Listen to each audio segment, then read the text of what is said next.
Do you want to simplify your sales videos and gain more time? How about building a closer connection with your clients and your prospects? In this video, we're going to show you that the production studio is right in your pocket. And in fact, you don't need a lot of tech to look totally professional. And by the way, guys, this video is for people in sales and marketing. This is not for videographers. This is not for photographers.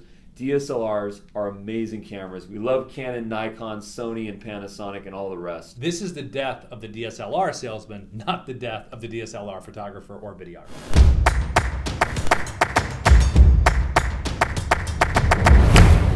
Hey everybody, welcome into another episode of Rev Show. I'm Rob. And I'm Ruben. And today is all about the death of the DSLR salesman. We don't like to be the bearer of bad news, but it's not bad news, it's rad news. That's what it is. Go ahead. Look, here's the deal. Anyone in video marketing or anyone that's done video production has invested in technology. We've bought DSLRs, we bought cameras, we bought microphones. We've set up entire production studios. The fact of the matter is that the phones that we have now, Androids and iPhones, the technology has advanced so much. Most of our technology has become completely outdated. In fact, when was the last time you did a test to take your DSLR camera, your high-end microphone, and then compare that to your Android or your iPhone and the native microphone right on the device? Chances are your phone is going to look better and it's going to sound better. Do you know what the D is in DSLR? Death. Dinosaur and death. So basically like a dying dinosaur. But what Ruben's talking about is absolutely correct. I mean, the biggest key that we've recognized in this whole process of getting the studio set up, different styles, different webcams, everything that we've kind of iterated with is one word: simplicity. Simplicity works, and the tech has become so good now on smartphones, whatever brand you have, that the camera is better. The sound is fantastic. The options of zooming, not zooming, rack focusing, you have so much ability all within your pocket with this phone that it's like Ruben said, you're walking around with a production studio in your pocket, and you need to take advantage of that because it releases stress of complexity. This is simplicity, and that's what gets the job done. Some of the most successful people on the planet talk about simplicity. They talk about removing all the unnecessary things from your situation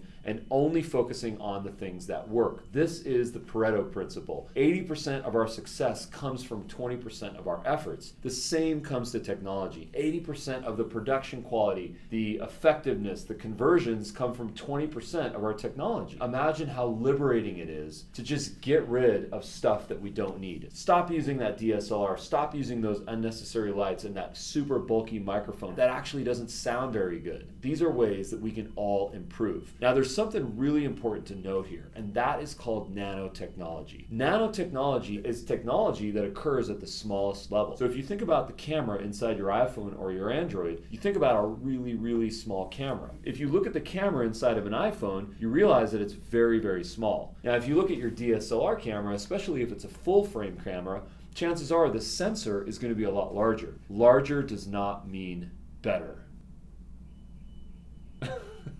That's what you said. Okay, there we go. How many times did I snap my head around? All right, so now, when you simplify things and you are smart with your technology in terms of how nice and crisp it looks and sounds, and you've simplified your lights, you've simplified your angles, you've just really made it all about that true visual connection. That allows you to connect on another level when you're actually giving your pitch to customers, when you're actually trying to connect with your script, when you're actually trying to connect with the words that are putting you out there in the sales environment. It's actually the perfect vehicle for not only visual connection because you've simplified everything and recognized the correct tech, but it's the correct connection for the human-to-human connection. There is something that's so magical about using video for sales and marketing, and it's this. Is typically what happens is there's an inverse relationship.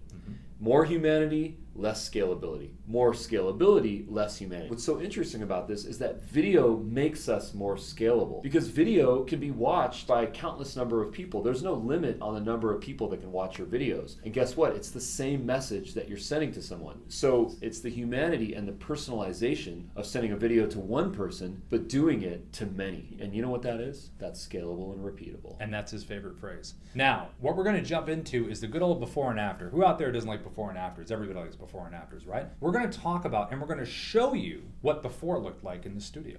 Let's check it out.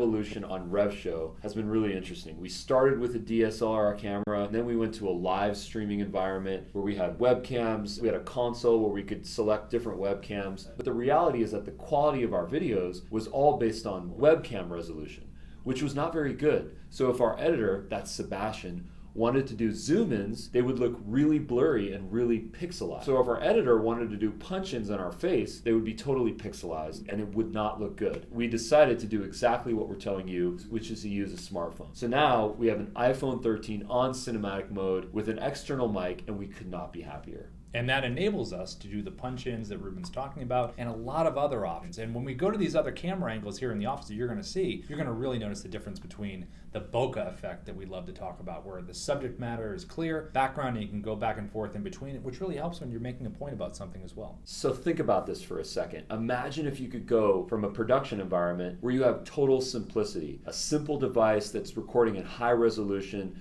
with a simple microphone that's capturing your voice, it's high quality, and a simple light setup that allows you to be consistent, to repeat your efforts, to continue to create content just like this, and to publish it on your channels. How much better does that sound than having clunky DSLR cameras on tripods and big studio lighting and big microphones that look a lot larger than the quality that they provide? The key here is simplicity, authenticity, and effectiveness. Simplicity equals sustainability. The big thing that we've discovered with our after here, when we've simplified everything, is it's really a workable environment. Because what you don't want to have happen is be backed into a corner with all your trinkets and technology that's so outdated and big and clunky, and you're backed into the corner, and then you got to figure out, okay, how do I set this up? What am I doing? Simplify all of it. Because I guarantee you the final product, if you had a side-by-side with all the clunkiness and everything, it took you 10 hours to set up, and then you had another one over here that took you literally 20 minutes or less, this is going to look fantastic. So don't let the chase of perfection, education, and trinkets be the enemy of simplification and sustainability. And guess what? You know what is so much more important than technology? It's story. Video is about telling stories. There's a narrative, there's a plot, there's an arc, there's a beginning, a middle, and an end. The more time we spend creating stories and capturing content and publishing it, the higher the chances that we're going to build connections with our audience, not spending time on technology and going through that rabbit hole. The important thing is selecting the right technology, because Ruben, you speak to this all the time. Technology makes our lives easier, but you've got to choose the right technology. And once you've chosen the tech that actually simplifies things, why do you think there are so many companies that say, oh, you have 1 million passwords, we'll have them all in one spot, right? Or, you know, like technology where it takes all these things you have in your environment and just simplifies them into one area or one plan or strategy that really helps you move forward. And that's what this is really all about. Here's what we're trying to avoid here. As someone that's worked with a team building a software platform and focusing a large part of my life on innovating technology, I've realized that there's a paradox in technology. And the paradox is this: if we buy an electric bike, now we have to figure out how to charge the electric bike and figure out how to replace the battery. And if the wiring gets burned, how we repair that. And if we run out of electricity on a ride, how to transport the bike back home. All of these issues show us that technology can help us, but by attaining technology, it also presents new problems for us. And as we solve those problems, we have even newer problems, and this cycle continues. So sometimes we find ourselves in a cyclical loop of consumerism.